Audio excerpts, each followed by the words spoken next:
Imaginez un outil capable de transformer le chaos de votre vie numérique en un espace organisé et productif. C'est exactement ce que Notion propose. Avant de découvrir Notion, j'étais comme beaucoup de personnes. Des notes éparpillées sur mon téléphone, des projets abandonnés dans Trello ou Asana, et des post-it envahissant petit à petit progressivement mon bureau. Mais tout ça, c'est du passé. Notion est bien plus qu'un simple outil de productivité, c'est un espace de travail tout en un qui s'adapte à vos besoins, que vous soyez étudiant, entrepreneur, salarié ou tout simplement quelqu'un qui cherche à mieux s'organiser. Mais quand on démarre sur Notion, ce n'est pas évident du tout. On se retrouve bien souvent face à la terrible page blanche et on se dit mais pourquoi mon Notion il est pas aussi beau que les gens qui partagent le leur sur les réseaux? Le truc c'est que ces gens ont compris comment construire des choses dans Notion et c'est probablement la plus grande barrière à l'entrée. On ne connaît pas suffisamment la structure, l'interface et les possibilités pour en faire quelque chose qui nous plaît. Alors ce que je vous propose aujourd'hui, c'est qu'on fasse une introduction à Notion ensemble, que je vous aide à passer au-delà de ce blocage en faisant un tour d'horizon des fonctionnalités pour comprendre Notion.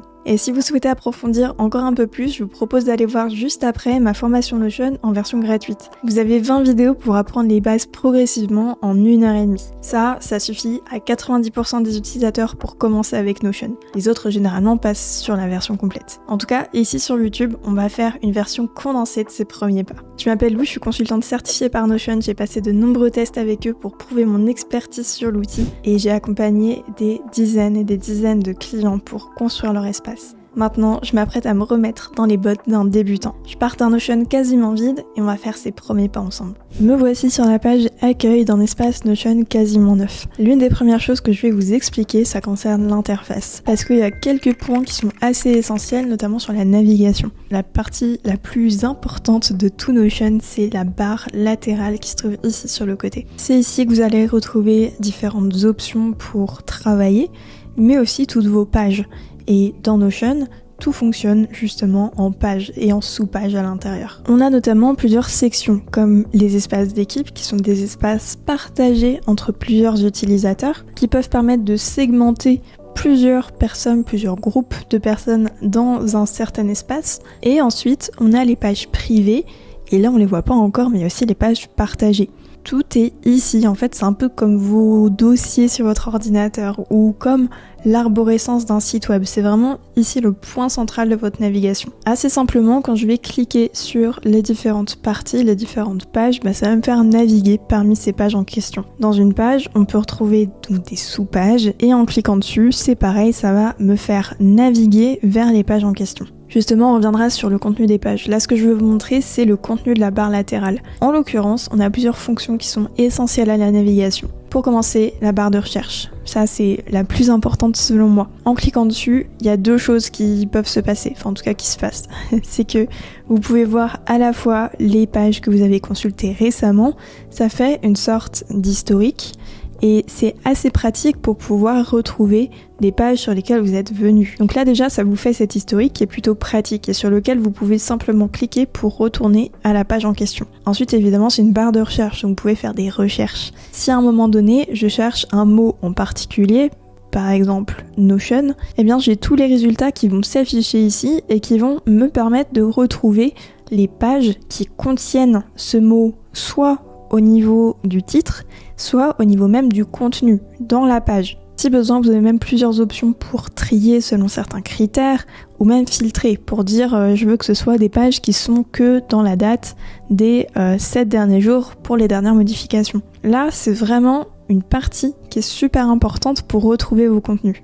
Maintenant, si je reviens en arrière et que je retourne sur ma page accueil, cette page, elle est assez intéressante aussi. D'abord, elle vous permet de retrouver les pages que vous avez consultées récemment comme la barre de recherche, mais de façon, vous voyez, déjà un petit peu plus visuelle, puisqu'on peut voir les icônes, les couvertures, etc. Voilà, quand on est assez photographique, c'est plutôt là qu'on va aller chercher. Sinon, dans ce menu accueil, on peut aussi retrouver nos événements si on a connecté un Google Agenda et accéder facilement à des réunions avec les liens des visios. Dans les paramètres qui sont en haut, vous avez la possibilité de moduler certaines parties, c'est-à-dire que là, peut-être que je veux afficher mes tâches et je vais pouvoir faire en sorte, une fois qu'elles seront configurées, d'avoir toutes mes tâches qui vont s'afficher sur ma page accueil. On peut aussi épingler des vues de base de données et ensuite on a des ressources qui peuvent être utiles si on débute sur Notion. Donc si c'est votre cas, n'hésitez pas à aller voir tout ça. Il Il y a des tutos et il y a même des modèles dont vous pouvez vous servir comme base. Cette page d'accueil, il faut vraiment la voir comme sa page personnelle, une sorte de cockpit qui permet d'avoir l'essentiel des infos. Mais après, évidemment, dans vos pages, vous allez avoir beaucoup d'autres choses. Ensuite, une partie qui est très importante, c'est votre boîte de réception. Ici, vous allez recevoir des notifications selon certains cas. ISO Mentionality, c'est par exemple quand quelqu'un vous mentionne, si vous utilisez Notion à plusieurs. Ça peut être s'il y a eu des activités dans des pages que vous suivez, des invitations à rejoindre des pages, mais ça peut aussi être si vous êtes abonné à un fil de commentaires, ou même si vous avez mis un rappel sur des dates dans des bases de données. En tout cas, c'est vraiment là-dedans que tout va se retrouver et que vous pourrez faire votre gestion des notifications. Enfin, en dessous, vous allez retrouver les paramètres de votre espace, des modèles qui sont, on va dire, des structures préfabriquées que vous pouvez utiliser pour partir d'une base. C'est très utile et pour le coup, il y a beaucoup de catégories. Il y a la vie pro, la vie perso ou même la vie étudiante et ça, pour le coup, ça dépend de votre profil. Mais en tout cas, vous allez retrouver plein de structures très facile à implémenter dans votre Notion. N'hésitez pas à commencer par là si justement vous sentez que vous êtes un petit peu en panne d'inspiration. Et enfin, une autre fonctionnalité qui est fondamentale, c'est évidemment la corbeille. Notion, c'est un outil en ligne, donc il faut savoir que toutes vos modifications, vos ajouts, etc. sont enregistrés automatiquement. Ce qui veut dire que rien n'est jamais perdu.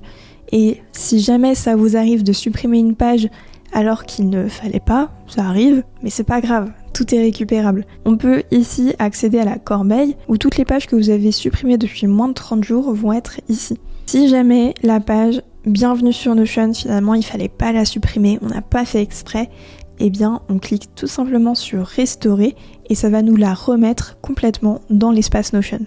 Maintenant qu'on a vu ces fonctionnalités qui sont dans la barre latérale, comment on commence? Alors dans l'espace Notion, vous avez certainement plusieurs pages qui sont déjà ajoutées. Vous pouvez vous en servir, mais si jamais vous voulez partir de zéro, deux options. Soit vous cliquez sur ce petit bouton ici, créer une page, soit vous allez directement au niveau des pages privées et vous cliquez sur le plus. En faisant ça, ça vous ouvre une nouvelle page, ce qui peut faire un petit peu peur certes, mais justement, on va voir ensemble quelles sont les différentes options et concrètement, qu'est-ce qu'on peut faire dans une page Notion. Mais avant ça, je fais juste un tout petit aparté sur les différentes sections de cette barre latérale. Comme je disais au début, on a des espaces d'équipe, mais aussi on a des pages privées. La différence, c'est que les espaces d'équipe sont partagés à plusieurs personnes, si vous avez plusieurs personnes sur l'espace. Ce qui veut dire que n'importe quelle page qui est créée dans cet espace va être automatiquement partagée à toutes les personnes qui ont accès à l'espace d'équipe. En revanche, si on est sur des pages privées, par défaut, ce sont des pages privées. Donc vous êtes la seule personne à y avoir accès. Cependant, si vous avez besoin de collaborer là-dessus,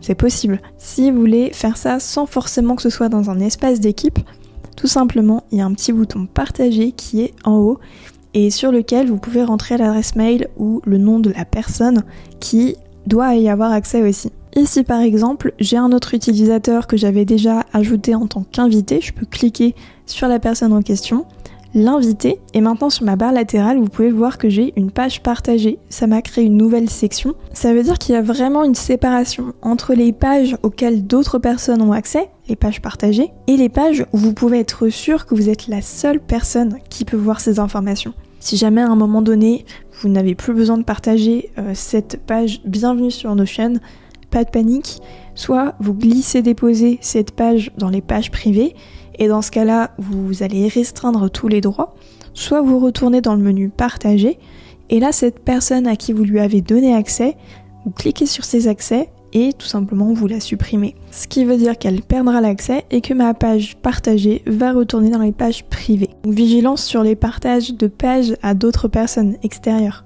Bon, revenons sur notre page vide, le plus grand cauchemar des nouveaux utilisateurs de Notion. Je débute sur Notion, je me retrouve face à cette page, qu'est-ce que je dois faire? La première étape, si vous le souhaitez, ça peut être de lui donner un titre à cette page, à ce document.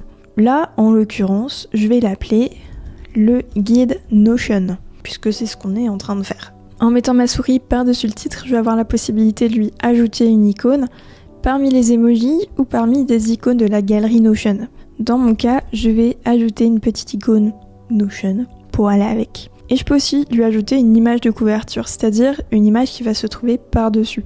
Ça va mettre par défaut une sorte de une image qui est parmi leur propre galerie de façon totalement aléatoire. Si j'ai envie, je peux en charger moi-même, ou je peux même aller chercher sur Unsplash, qui est une librairie d'images libres de droit. C'est assez pratique, ça nous permet, avec des mots-clés, on va tester Notion. Ouais, pas mal, ok, prenons ça. Ça nous permet d'avoir des images et éventuellement de redimensionner un petit peu, enfin de repositionner en tout cas, pour que ça rentre bien. Voilà, on va laisser comme ça. Et je pense que là, on a assez de logo Notion pour démarrer. J'ai ma page qui est bien décorée, c'est super, mais qu'est-ce que je mets dedans? Eh bien, c'est là que tout va se passer. Je vais avoir la possibilité d'ajouter dans mes pages Notion ce qu'ils appellent des blocs. Des blocs, c'est en gros des éléments qu'on va positionner dans la page. Par défaut, si je tape quelque chose dans ma page Notion, ça va apparaître comme du texte. Ça, c'est le bloc de base, par défaut. Si je veux ajouter d'autres choses, eh bien là j'ai plein d'options, vous inquiétez pas. Quand je veux ajouter des blocs qui ne soient pas du texte, je vais cliquer soit ici sur le plus, qui se trouve, vraiment vous voyez quand je passe ma souris par-dessus des espaces, eh bien je vais avoir le plus. Ça c'est la première option. La deuxième, c'est de taper tout simplement slash. Et le slash va aussi m'ouvrir cette petite fenêtre bien sympathique. Et c'est là qu'on va retrouver vraiment tous les blocs de Notion. Ces blocs, ils ont plusieurs catégories, vous allez pouvoir défiler là-dedans, mais vraiment, il y en a beaucoup.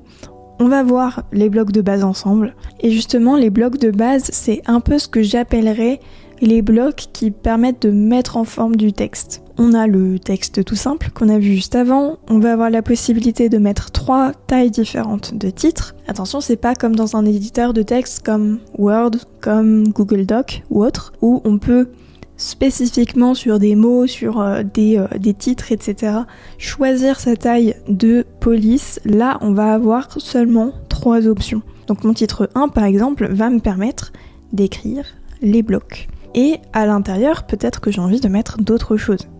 Je vais avoir les classiques, liste à puces, liste numérotée. On peut mettre une liste de tâches, ce qui permet de faire des petites cases à cocher. Il y a aussi le menu dépliant qui est assez intéressant, puisqu'il va me permettre, par exemple, de dire les blocs de base et d'ouvrir du contenu qu'il peut y avoir à l'intérieur. Donc là, ce qu'on avait, c'était par exemple des listes à puces.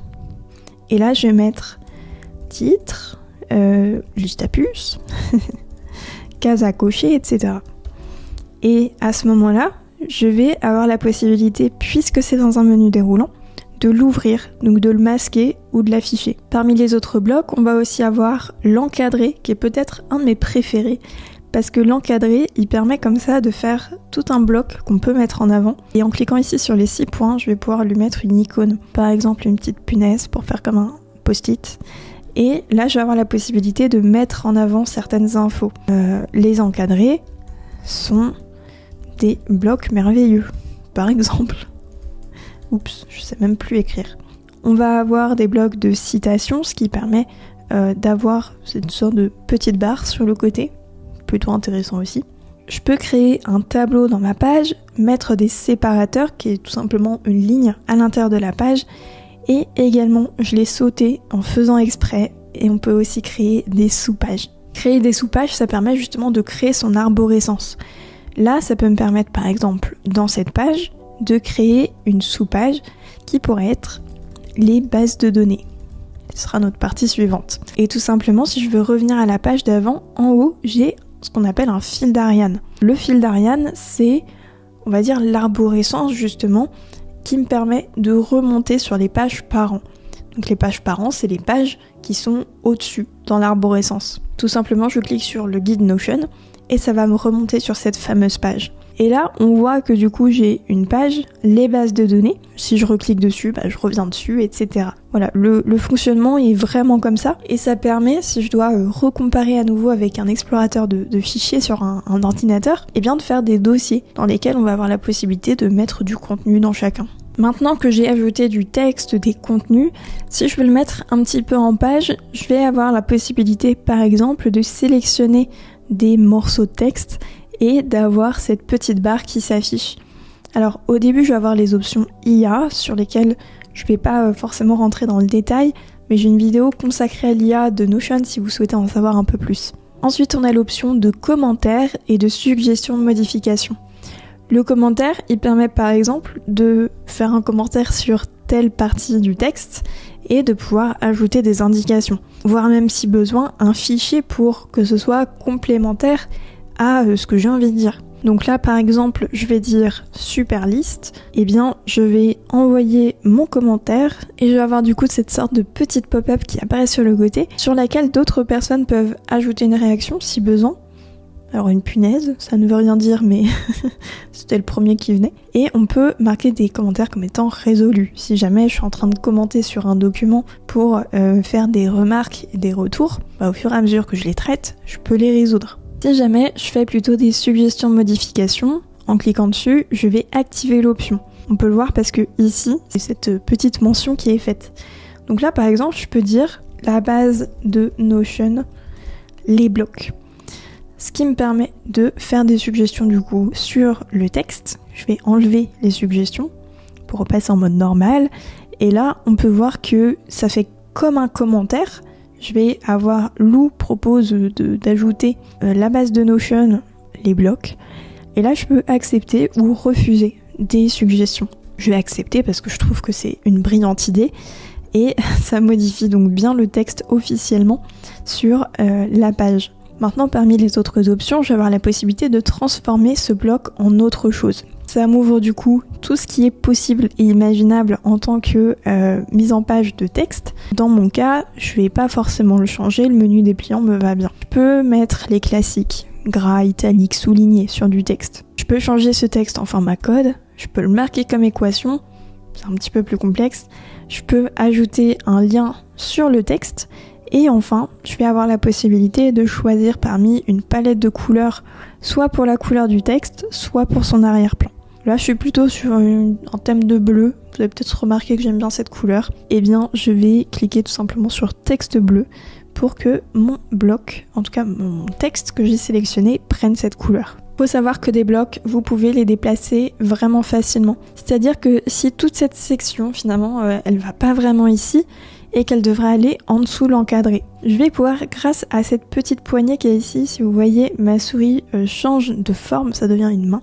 Et bien quand je mets ma souris par-dessus les 6 points et que je fais du glisser-déposer, du drag and drop, on voit que mon bloc bouge, vous voyez qu'il est un peu en une sorte de transparence, et il y a une sorte de ligne bleue qui apparaît là où je mets ma souris. Et en gros, c'est là où le bloc va apparaître une fois que je vais lâcher. Donc si je lâche ici, ça apparaît du coup en dessous de l'encadré. Voilà, assez simplement. Si c'est pertinent, je peux même glisser-déposer des éléments, non pas en dessous ou au-dessus d'un autre bloc, mais même sur le côté. Vous voyez qu'ici, la barre n'est plus horizontale, mais elle devient verticale à côté de l'encadré. Ça me permet de créer des colonnes et du coup de mettre plusieurs éléments les uns à côté des autres. Ce qui me permet également, si besoin, de redimensionner un petit peu et d'équilibrer un petit peu plus la structure de ma page. Maintenant, parlons des médias. Les médias, c'est toute une autre partie dans les blocs. Les médias sont en dessous de l'IA encore, c'est cette section qui est ici. Elle va me permettre d'ajouter par exemple des images, soit à partir de mes propres fichiers, soit à partir, un petit peu comme tout à l'heure, d'Unsplash par exemple. Si je remets Notion, je vais avoir la possibilité, pareil en fait, de choisir et d'ajouter des éléments dans ma page directement. Je vais pouvoir les redimensionner un petit peu, si besoin, et pourquoi pas, si je veux les mettre dans une colonne, c'est pareil, je glisse et dépose à l'endroit voulu. Ça marche aussi si vous glissez déposez des images de votre explorateur de fichiers directement dans Notion. Vous n'êtes pas forcément obligé de passer par ce bloc image. Maintenant, il y a d'autres types de blocs. Il y a par exemple la vidéo qui peut permettre, alors là encore, soit d'aller chercher une vidéo de votre ordinateur, soit même d'intégrer une vidéo qui peut venir du web. Exemple ici, je vais coller le lien d'une vidéo YouTube, je l'intègre et une chose qui est fabuleuse, c'est que c'est bien, je peux voir la miniature, très pratique. Mais surtout, ce qui m'intéresse, c'est que si je clique dessus, ça va jouer la vidéo. Et je vais pouvoir même complètement la regarder en même temps que je suis dans ma page Notion. Oh, je suis habillée exactement pareil. Maintenant, parmi les autres types de blocs médias, il y a aussi l'audio qui permet de mettre soit son propre fichier, soit un SoundCloud, un Spotify. Si jamais vous avez, un son Spotify, un épisode de podcast Spotify que vous voulez intégrer dans la page, comme là sur la vidéo YouTube, c'est possible en récupérant le lien. Vous avez le fichier, ce qui permet de mettre un fichier dans la ligne et du coup de pouvoir le télécharger en cliquant dessus. Et enfin, le dernier média, c'est l'aperçu de lien web, qui lui est assez fabuleux parce qu'il va permettre par exemple de créer un aperçu d'un lien au lieu d'avoir un lien brut qui se balade sur votre espace. C'est-à-dire que ça va récupérer le titre et voir cas applicable la description aussi de la page web et également l'image. Ce qui fait, et je pense qu'on peut tous en convenir, quelque chose de plus sympa que juste un lien un peu brut qui va se retrouver ici. Sachant que vous avez aussi la possibilité d'utiliser en collant un lien la fonctionnalité de mention, ce qui permet aussi que ce soit un petit peu plus sympa parce que on a l'icône et aussi tout le titre. Je trouve que les deux options se valent, ça rend un lien un peu plus sympa visuellement. Bon, maintenant qu'on a fait une page Notion avec des textes, des médias, qu'on sait comment les organiser à l'intérieur, il faut qu'on parle d'une des fonctionnalités les plus puissantes de l'outil. Cette fonctionnalité, ce sont les bases de données. Le truc qu'il faut connaître. Je sais que vous débutez, alors on va y aller doucement. Je veux surtout vous montrer comment ça se configure, ou en tout cas, c'est quoi la structure d'une base de données, quels sont les essentiels qu'il faut comprendre pour ensuite être parti et pouvoir faire ses propres bases. Après, il y a plusieurs conseils qui permettent d'être plus ou moins optimisés. Il y a des choses essentielles à comprendre là-dessus. Je sais que le mot base de données peut faire un peu peur, surtout si vous n'êtes pas du tout dans la tech, dans l'informatique, etc. Mais vraiment, il n'y a pas besoin d'être intimidé par ça, c'est vraiment simple à configurer. Et pour le coup, une fois qu'on a compris cette fameuse structure, vous allez voir que ça ne va plus vous poser problème. La base de données dans Notion, elle peut prendre plusieurs formes possibles. Et ces formes-là, vous pouvez les retrouver quand vous créez une nouvelle page en regardant en bas. Ça peut être une table, un formulaire, et là-dedans, on va retrouver les autres. C'est-à-dire que il y a plein de façons différentes d'afficher ces bases de données. Une autre façon, ça peut être ici, de taper dans le menu des blocs, base, je n'ai même pas besoin d'écrire plus, juste base, et je vais avoir toutes ces fameuses vues qui vont être proposées. Dans mon cas, je vais utiliser la fonctionnalité qui est ici en dessous, pour créer une table. Et je vais partir de zéro, je vais en créer une nouvelle. Une base de données, il y a un truc qui est fondamental, c'est qu'il faut comprendre que c'est pas juste un tableau, c'est pas un Excel, c'est pas un tableur. Une base de données dans Notion, je crée plusieurs entrées, c'est en gros un tableau de sous-pages. Comme là on a fait une sous-page qui s'appelle les bases de données, et bien là, en gros, chaque ligne dans ma base de données, chaque entrée, va être une page à part entière. Et l'avantage des bases de données, c'est qu'on va vraiment pouvoir aller donner du contexte à nos entrées. Là, pour le coup, si vous avez déjà touché à Excel justement, vous allez comprendre la mécanique. Dans cette forme tableau, je pense que c'est la plus simple pour commencer sa mise en forme et configurer la base de données, eh bien on va avoir la possibilité, en cliquant sur le plus, d'ajouter des propriétés. Et en ajoutant des propriétés, je vais avoir toute la liste complète. Alors, je vais pas rentrer dans les détails de chacun. Les plus essentiels, c'est par exemple une colonne qui peut être du texte, qui peut être un nombre, une sélection qui permet d'avoir des étiquettes, un état pour par exemple une liste de tâches, des dates, des personnes, ce qui va me permettre de contextualiser ma base de données avec mes différentes colonnes. Et ces propriétés, ce qu'on appelle des propriétés en tout cas, elles vont être communes à toutes les entrées, à toutes les pages de la base de données. Prenons un petit exemple. Si je veux faire une liste de tâches, je vais lui demander d'avoir un état. Je vais mettre d'ailleurs cette colonne en premier et je vais la redimensionner un petit peu. Je vais placer mon curseur entre les deux colonnes. Ensuite, je vais ajouter par exemple une date. Pareil, je redimensionne un petit peu. Je vais ajouter une personne responsable. Et je vais ajouter... pour une liste de tâches, par exemple, une sélection que je vais appeler priorité. Là-dedans, j'ai pas encore d'option, donc je vais en ajouter. Je veux une priorité haute, moyenne et basse. Et je vais même leur ajouter des couleurs, c'est-à-dire que ça va être en vert, ça va être orange, et ça, on va le mettre en rouge. Donc là, je vais tout simplement pouvoir, pour chaque ligne de ma base de données, de tâches en l'occurrence, avoir une page qui va s'appeler tâche 1, je vais avoir tâche numéro 2, tâche numéro 3, etc. Et pour chacune, je vais pouvoir attribuer les caractéristiques. Par exemple, ici, je vais aller chercher une date. Hop,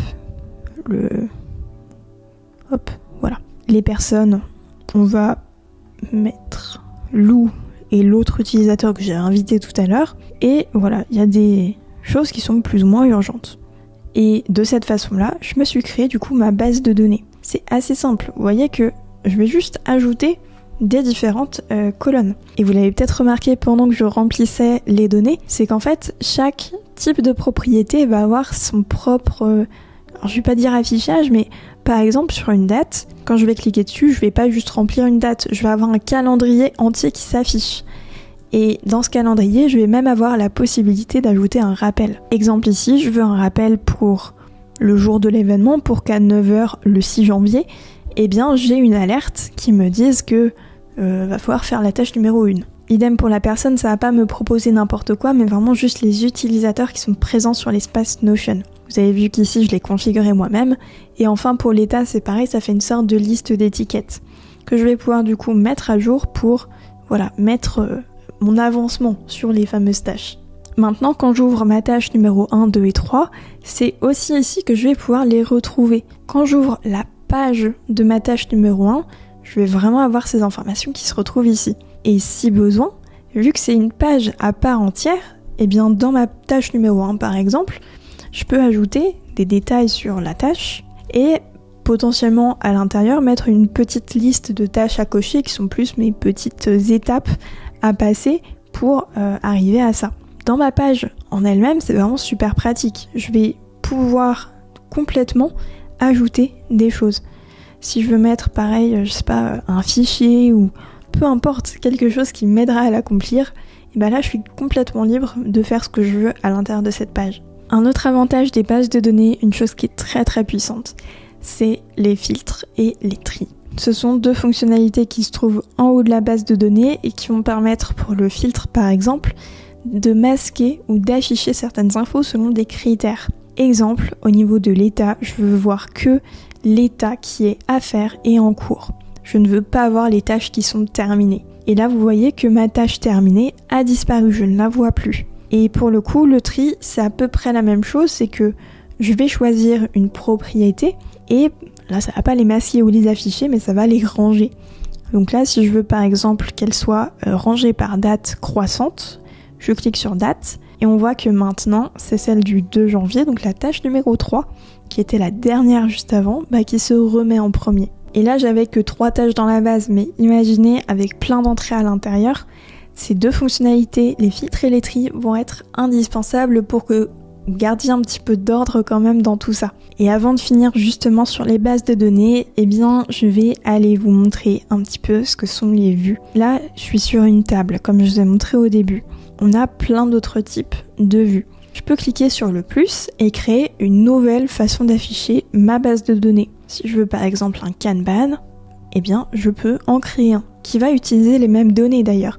Tout est totalement synchronisé. Si ma tâche numéro 2, je la sors de terminer et que je la remets dans pas commencer, ici dans la table, elle va réapparaître. Puisque ici, son statut est repassé sur pas commencer. Il faut vraiment comprendre que ces vues, toutes les actions que vous allez faire dedans vont être vraiment répercutées d'une vue à une autre. Globalement, je peux en créer autant que je veux. Si je veux aussi une chronologie pour voir comment je me situe par rapport à un projet, eh bien, je peux aussi le faire. Je peux aussi me faire une liste si je trouve ça plus minimaliste, etc. Vraiment, les possibilités pour le coup sont infinies. Je fais ce que je veux avec les vues. Chaque vue a ses propres filtres, ses propres tris.